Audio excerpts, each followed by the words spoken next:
Right, you're still there. Good, I hope so.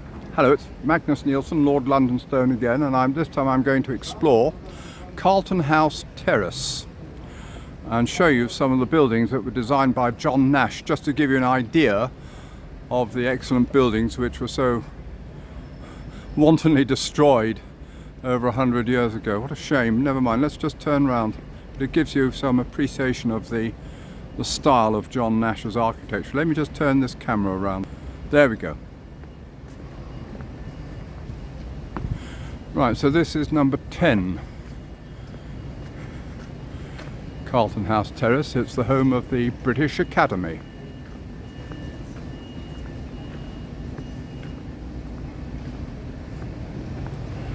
Which is a scientific institution of some description. Here we have a house that was once occupied by William Ewart Gladstone, the Prime Minister. This is number 11.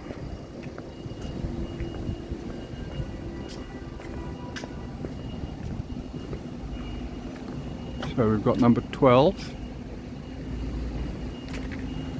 13, 14, 15.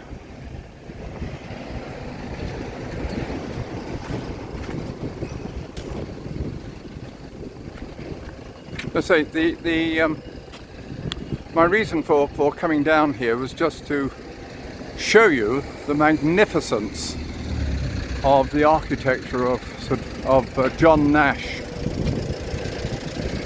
and also to really show you what we have lost since its demolition.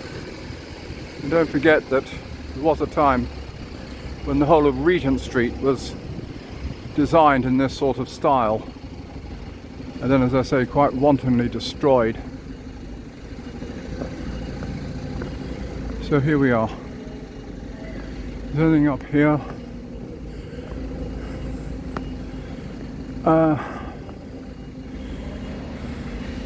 Might be embassies. No. Okay, but anyway, this, you get the impression, don't you, ladies and gentlemen, of this excellent style of architecture that we have, and there's more of it to come. So having seen all this area, what I propose to do now is just carry on walking further forward and just talking about any other places of interest. Over here, for instance, as we make our way back, you can see there's a statue of Queen Victoria.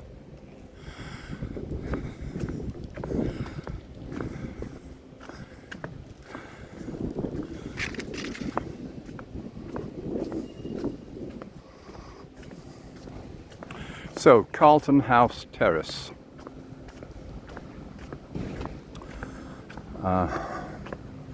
Commemorating Carlton House.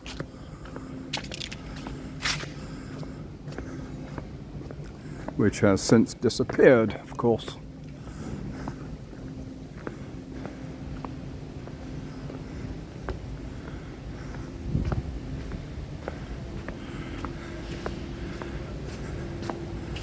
And so this must have been the garden of Carlton House at one time, just overlooking St James's Park.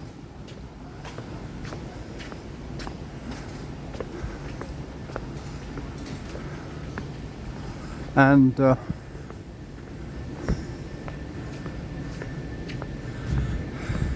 another view of Waterloo Place.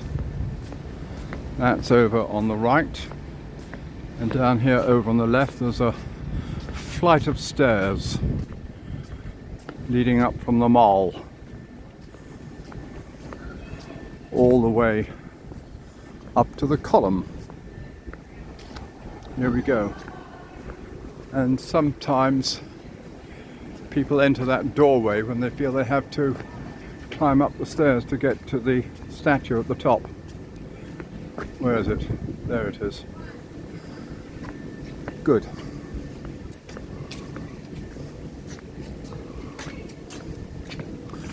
Okay, so what we'll do is continue to the other end of Carlton House Terrace. Now, as I've said before,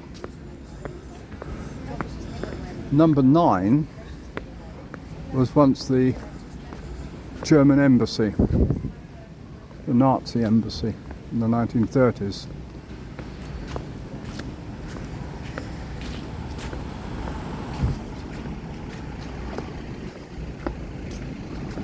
And then, next to it, of course, number 9, we have, would you believe it, number 8.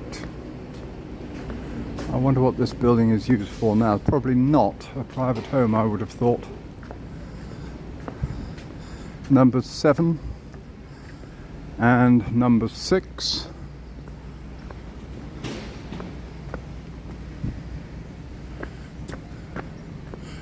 Yes, number 7 is the home of the Royal Society. Now, the Royal Society was set up in 1662, if I remember my textbook history. It was set up by Charles II, who was very anxious, very keen to set up a society for scientists.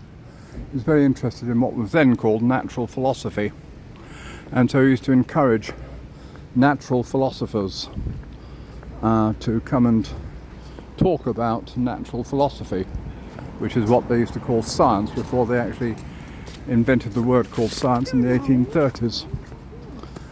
And so that's the Royal Society. And I'm always a bit careful about being categorical and saying it's the oldest such society in the world. I'll have to go back and research it, or you can research it, but it must be pretty old, I would think. Right.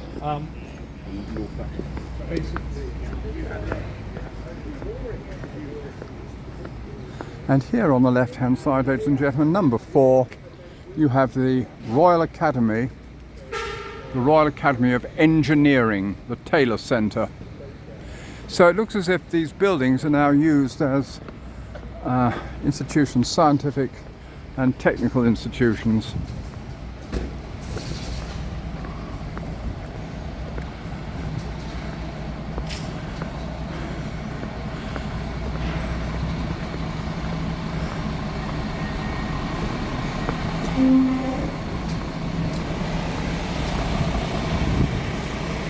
This is number 2, Carlton House Terrace.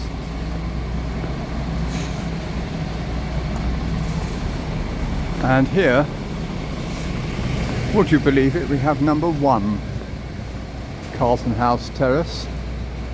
Once upon a time the home of George Nathaniel Curzon, the Marquis of Curzon in Kettlestone. Now he was the last, no, was he the last Viceroy? No, he wasn't. The last Viceroy of India was Mountbatten. But he would have been Viceroy in the early 20th century. And he almost became Prime Minister, and really what stopped him was the fact that he had a peerage. By that time they were really keen that Prime Ministers should not belong to the House of Lords, but to the House of Commons, where they could be directly accountable. My name is Nathaniel Curzon, and I'm a very superior person. Here, over on the left, is a tablet which commemorates Lord Palmerston, again another Prime Minister. The tablet was fixed in 1907. And here we have a tablet, a blue plaque, which is dedicated to General Charles de Gaulle, President of the National Committee set up the headquarters of the Free French Forces here in 1940. And this is his declaration to the people of France. À tous les Français, vive la France. Yes, good. So we're coming now to the end of Carlton House Terrace, and as we do this, just a little way ahead of us, we have the statue of King George VI.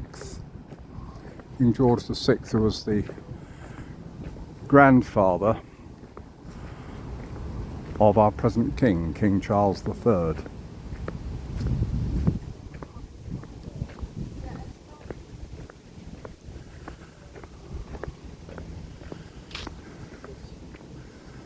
And then beneath us we have the mall. We've got something down here. What does this say? It just says, well, you can read it for yourself. You see it's George VI and his Queen Elizabeth. Queen Elizabeth, we call her Queen Elizabeth, the Queen Mother, when she was alive. So I'll just make my way down here just to show you the statue from the front and the statue of Queen Elizabeth itself.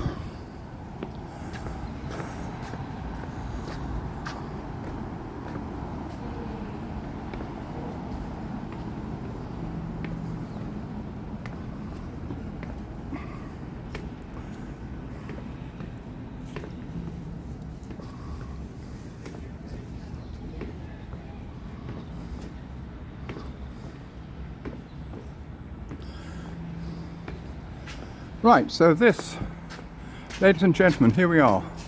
We have arrived. This is the statue of King George VI, who was on the throne during the Second World War. He was really the man who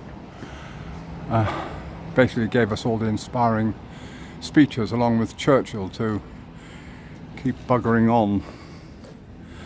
And here, this is a rear view statue of his wife, Queen Elizabeth, the Queen Mother. Let's see if I can come down a bit and show you her from the front. I don't want to leave you with the rear view of the Queen. I'd like you to see it all from the front. And this was, of course, put up in 2002 after the Queen had passed at the great age of 101, I might add. So they certainly keep you going. There we go. That is Queen Elizabeth, 1900. She was born in 1900 and staggered on till the year 2002. And behind her is the statue of her husband. So there we have it, ladies and gentlemen. Thank you very much indeed. I hope you've enjoyed that little excursion. I shall stagger on as well. I shall carry on with videos. I think I'll show this particular part of London, which is called St James, before going on anywhere else. And then I shall just continue to carry on around central London. And what I need really is just a little bit of encouragement from you. If you could go into go down in the box below and leave any comments you want to make. Even if they're not particularly favourable comments, at least I'll know what it is that I'm doing wrong, which is positive feedback in a way. And from that I will just continue. What time is it now? It's 30. I think that's quite long enough for a video, ladies and gentlemen. So what I shall say is over and out. This is Lord Londonstone signing out.